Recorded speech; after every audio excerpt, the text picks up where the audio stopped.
All right, guys. So here is lesson number 2. All right, so what you are going to do now is you're actually going to read the story, Explore the Wild West. Now, I want you to pretend that you are in my classroom.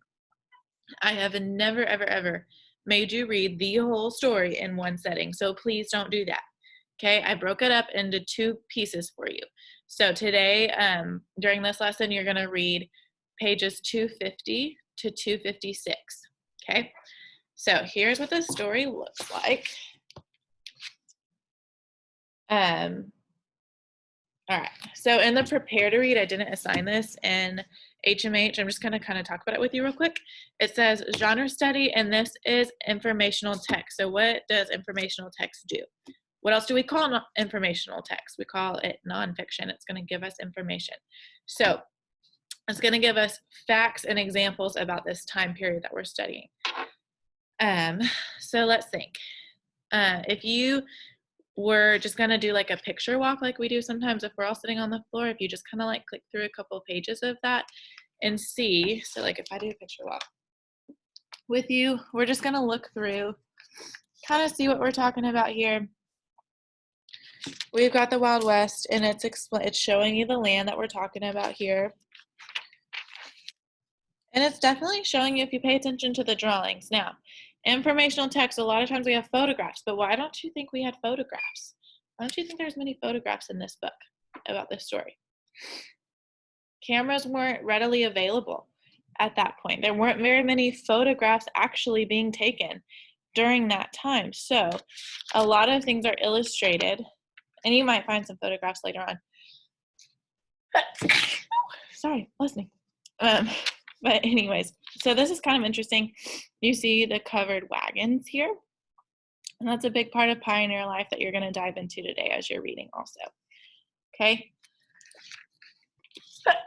Oh, my goodness, Leslie, I'm so sorry. Okay. So what you're going to do, again, read pages 250 to 256. I want you to pay attention to all of the text features, just like we do when we're all together. Pay attention to the bold words, the highlighted words, the little text boxes, the pictures, everything. Pay attention to them. Look over them just like you would with me. And then when you're done, you're going to do your guiding questions. So here's your guiding questions. Jump down to lesson number 2. You've only got 2 questions today. The first one says, how did Sacagawea and her husband how did Sacagawea and her husband help Lewis and Clark? And I gave you like a little hint to where to find the answer. Okay. And number 2, what is the main idea of the paragraph presenting James Beckwourth on page 256? So it's talking about this little blip up here about, it says presenting James Beckwourth. Okay. All right. So that's where you're going to find your answer to question number 2 for today. So pretty easy stuff.